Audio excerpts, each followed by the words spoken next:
¿Estás midiendo la luz? Ay, hermano, que no tenga las uñas negras, papá. Un retrato con los ojos cerrados, si es... Yo me estoy mirando hacia adentro, pero abro los ojos de este país.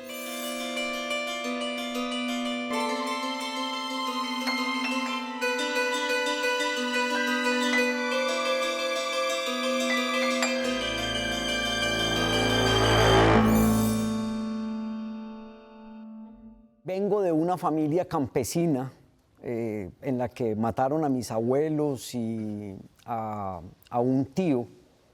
Nunca nos enseñaron ni de odio ni sed de venganza, pero nos enseñaron a ser solidarios, a ser humanos, a ser comprometidos con la vida. Y mi familia llegó a vivir en una pequeña pieza en la ciudad de Medellín, en condiciones muy difíciles, pero con mucha humanidad. Y le doy gracias a ese padre campesino que tuve y obrero de una universidad como la Nacional, porque allí fue donde consiguió trabajo mi papá, después de tocarle muy duro en la ciudad, donde él entendió mucho más el papel que puede jugar la educación en una sociedad que necesita eso, educación, salud, amor. Entonces ese papá y esa mamá nos formaron con una forma de ser que luego, con mis hermanos mayores y profesores como Héctor Abad Gómez, a quien tuve la fortuna de conocer no de cerca, sino como conferencista y como defensor de derechos humanos,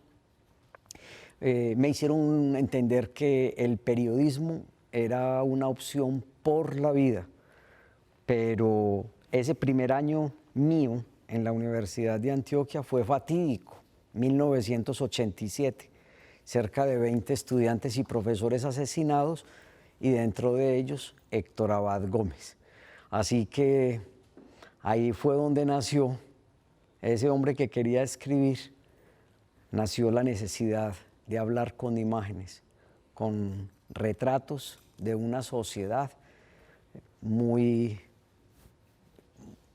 particular, porque es un país hermoso, rico, diverso, pero atravesado por muchas violencias, por muchas inequidades. Y entonces aprendí a contar con fotografías cómo veo este país. Para mí la fotografía es una pasión por la vida. La fotografía es un vehículo que me permite conectar muchas memorias y a este país desde esos retratos que yo he hecho, diciéndole a la gente, créanme que estuve ahí. Yo no soy vocero, no me puedo decir que soy vocero de ningún grupo político, periodístico, armado, económico, no. Ni tampoco puedo decir que soy el vocero de las víctimas, porque no lo soy. Pero sí puedo dar testimonio de lo que han vivido, porque he sido testigo, porque he caminado con ellos. Porque no importa hasta dónde me toque ir a veces, pero he tratado de ir. A veces he sido el primero, o a veces he llegado de último, pero me gusta permanecer. Me gusta volver. Sigo yendo a esos mismos lugares porque entiendo que tengo una responsabilidad, no de hacer fotografías espectaculares, sino fotografías sencillas y dignas que se hacen de frente y a los ojos, tomando la mano, tomando el pulso y aprendiendo a ver con el corazón como me gusta ver a la gente de este territorio. Digamos que yo siempre he trabajado buscando precisamente que mi testimonio sirva para ponerle fin a la guerra. No lo estoy haciendo solamente ahora por el proceso de paz que se dio con la guerrilla de las FARC, que es un posconflicto que no es perfecto, que es duro, pero que tengo que trabajarlo con mucha esperanza para decir, hombre, sí se puede. Se puede vivir en paz, podemos entendernos, podemos mirarnos a los ojos. Veo personas que dejaron las armas y que hoy están sembrando la tierra, que antes manejaban una ametralladora y ahora están tocando guitarra y haciendo composiciones musicales. Una niña que alguna vez la vi enterrar a su familia y por azares de la vida me la encuentro 12 años después dentro de la guerrilla, pero ahora voy y la veo recogiendo cacao. En fin. Yo creo que que hay una responsabilidad con esos registros, testimonios, retratos, relatos, crónicas que hago, de decirle a la gente, no permitamos, como nos lo dijo el Papa Francisco, no permitan que crezca la cizaña entre ustedes.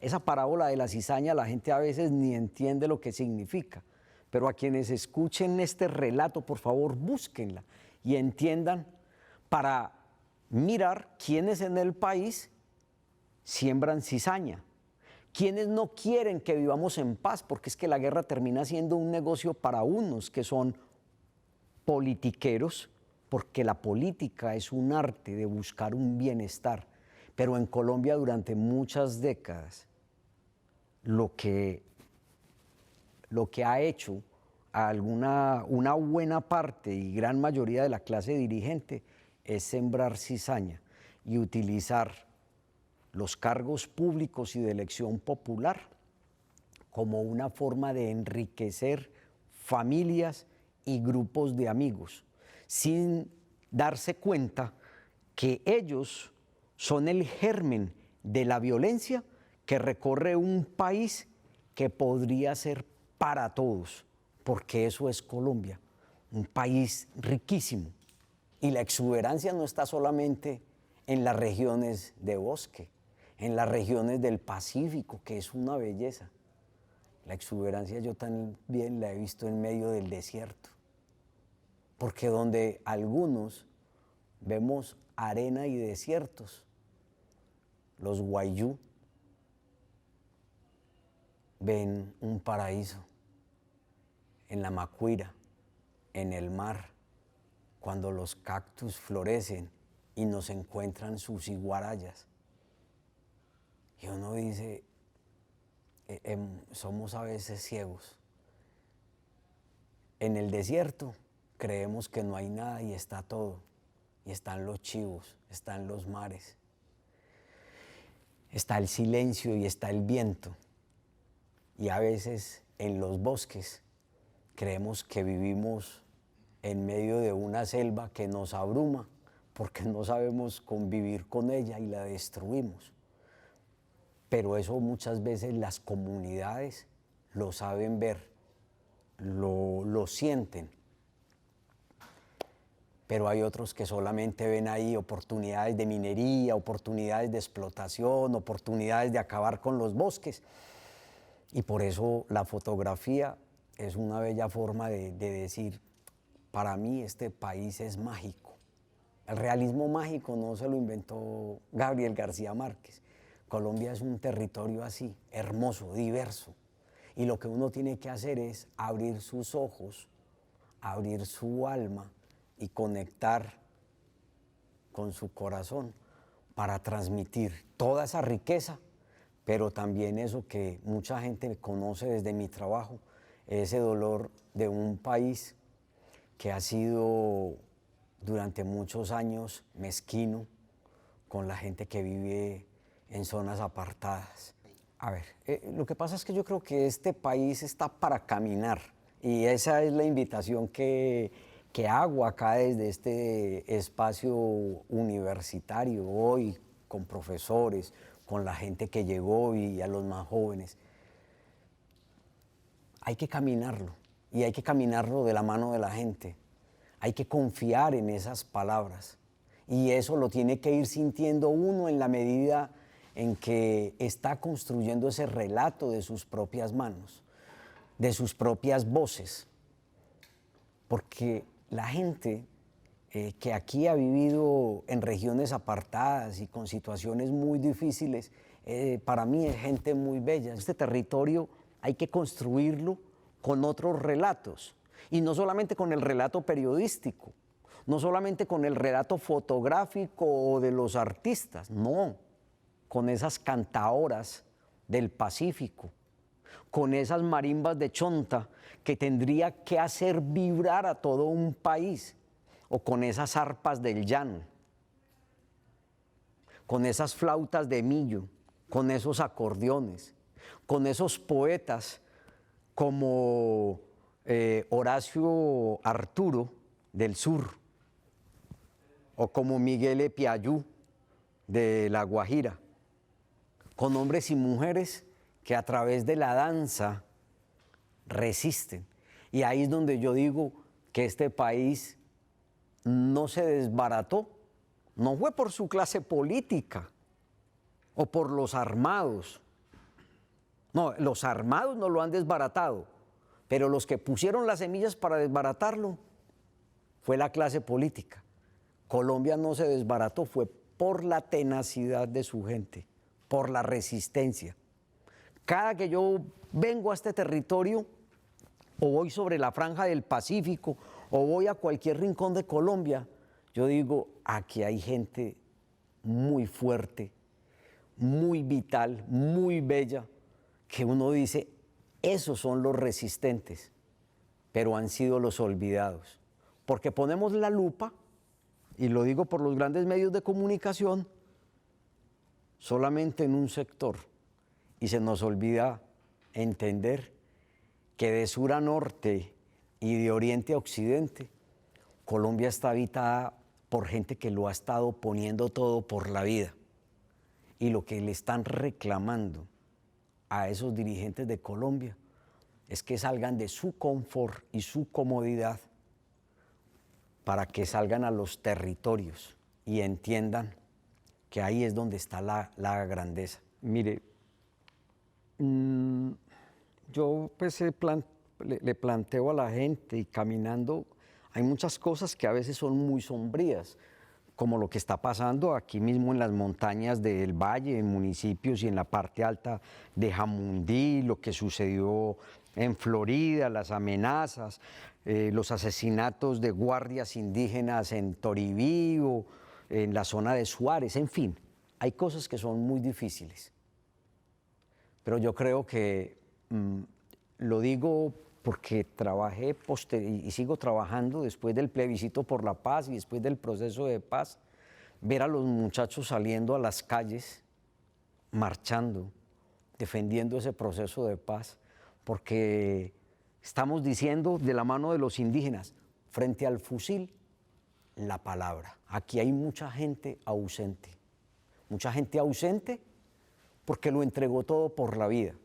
Los que todavía continuamos, lo estamos haciendo, tratando de que ustedes, que hacen parte de una nueva generación, nos ayuden a construir con los que hemos resistido, con los que han resistido desde muchos rincones, para que ustedes y las próximas generaciones puedan vivir en un país en donde no se les señale por su forma de pensar, vestir, hablar o por sus opciones sexuales o políticas, porque este es un país en el que podemos convivir y donde el conflicto no tiene y no puede seguirse resolviendo con la bala, sino con la palabra. Si yo miro lo que ha sucedido, por ejemplo, con lo del páramo de Santurbán en Santander, y cómo se tiene que echar atrás un proyecto, porque la gente dice,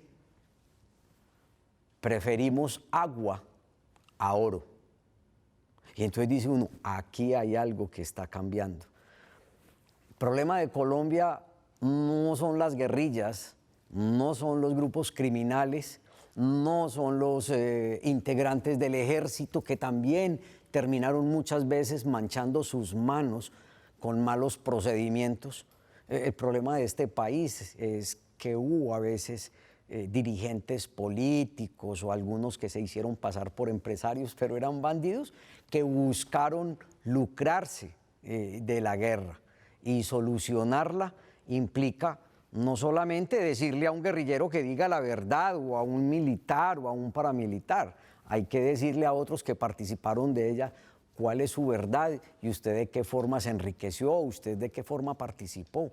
Yo no necesito ver guerrilleros en la cárcel, ¿no es cierto?, o a paramilitares o a soldados. Yo lo que necesito es que en este país, y no es lo que yo necesito, lo que este país necesita es que podamos mirarnos a los ojos, trabajar todos conjuntamente para que podamos construir una sociedad más justa, más equitativa, y donde respetemos la vida de todos, y cuando yo planteo también de la naturaleza, porque este país es posible para todos. Yo siempre he dicho que yo no hago fotografías espectaculares para chivas o para portadas, yo hago fotografías sencillas y dignas de gente que no es anónima, de gente que tiene un rostro y un nombre y que tiene una historia. Y una historia en la que hay que involucrar hasta lo que un campesino tiene. Yo no hice fotografías de seres anónimos. Me duele cuando pierdo una libreta, cuando se me moja, sí, cuando se moja y se borra esa tinta. Porque a la gente hay que nombrarla. En Colombia nos enseñamos a hablar mucho de estadísticas, millones de víctimas, miles de desaparecidos, miles de desplazados. En la exposición llegó un día una señora y me dijeron, lo está esperando una señora, una chocuana. Y yo subí al segundo piso y me dijo, ¿usted es el fotógrafo? Y yo le dije, sí. Y me dijo, yo no sabía de esta exposición. Vine a hacer unas vueltas aquí, a Bogotá, porque tengo un hijo desaparecido. Me lo desaparecieron en el 2017, entre Medellín y Chocó, en el kilómetro 14, después del Carmen de Bolívar. Después del Carmen de Atrato, cerca de Bolívar, Antioquia. Y me dijo, y ahí hay una sala donde hay muchos retratos con mamás o hijos de sus desaparecidos. Y me dijo, ¿usted me puede poner ahí una foto de mi hijo? Ella se llama María Elena Patiño y su hijo se llamaba Juan Alberto Villamizar Patiño. Y entonces yo a ella le dije, ¿y usted trajo una fotografía de su hijo o algo? Y me sacó una fotocopia, una hoja de fotocopiadora y me lo mostró. Yo le hice a ella un retrato ese día. Eso fue en enero. Y en el mes de mayo, cuando iba para Bojayá, Chocó, yo le dije que iba a ir a Chocó y que yo quería ir a su casa a hacerle un retrato a ella. Y quería ir a ver el álbum de su hijo, ¿no es cierto? Si tenía fotos de su hijo. Cuando llegué el 1 de mayo a Quibdó, a las 6:30 de la mañana aterricé en Quibdó. Ahí, en el aeropuerto, había una mujer que me estaba esperando. Ni siquiera esperó a que yo la llamara para ir a su casa. Yo le dije que iba en el primer vuelo de Satena que sale a las 5:30 desde Bogotá, y ahí estaba, en el aeropuerto esperándome. Y entonces nos fuimos a desayunar antes de que yo me fuera para Bojayá, que la lancha salía a las 10 de la mañana. Y le dije, María Elena, vamos a tu casa, que quiero que me tomarte allá un retrato con la foto de tu hijo. Y me dijo, ¿no ve que yo se la dejé a usted en Bogotá? Yo le dije, ¿cómo así? Y me dijo, yo a usted le dejé la foto de mi hijo. Y yo le dije, ¿y es que no tienes más fotos? Y me dijo, no, señor. Yo a usted le dejé la foto de mi hijo en Bogotá. Para ella era importante que yo la tuviera en una sala, que no la tengo todavía. Pero en el libro que va a salir de la exposición va a estar el retrato de María Elena Patiño Villamizar, por respeto, por humanidad, y porque a veces es lo que una madre espera de un periodista, de un fotógrafo, que la miró a sus ojos y escuchó su historia. Y trataré de ayudarle a encontrar a su hijo. Le prometí que iba a ir con ella hasta el kilómetro 14 para saber qué fue lo que pasó, para que ella pueda descansar en paz. Si está en una fosa común, si fue arrojado al río, pero alguien algún día tendrá que entender que a ella hay que contarle la historia y decirle qué pasó, o que nos pueda ayudar a encontrar los restos. Porque ¿qué es lo que quiere una víctima? Y tú me preguntaste por los nombres. Es poder encontrarlo, poder nombrarlo, llevarlo a una urna, a un cementerio, a una bóveda, donde diga Juan Alberto Villamizar Patiño, o que diga lo que hubiera querido mi propia familia. Esos dos nombres de esos dos desaparecidos, que las nuevas generaciones sepan que en algún lugar hay un registro con el nombre de un padre, de un hijo o de un hermano, porque eso es ayudar a darle dignidad y vida a esa ausencia que un actor armado o un actor político de este país propició con su desaparición. Entonces es un deber de memoria. Yo estoy muy contento con haber venido a dialogar con ustedes en la universidad, en este programa, porque les estoy diciendo que hay un deber de memoria, y el de esta zona del Valle del Cauca, del suroccidente colombiano, está por contar. Es una invitación a eso, a mirar siempre de frente y a los ojos, a trabajar con sus maestros, a retarlos también, a dejarse retar para salir del aula, a caminar como lo puede hacer uno desde cualquier carrera, no necesariamente periodismo, pero ese es el reto, a mirar de frente y a los ojos, con humanidad, porque ahí está la vida para ser contada, respetando la palabra de los mayores, entendiendo que hay mucha gente que quiere narrar su propia historia, y uno desde la academia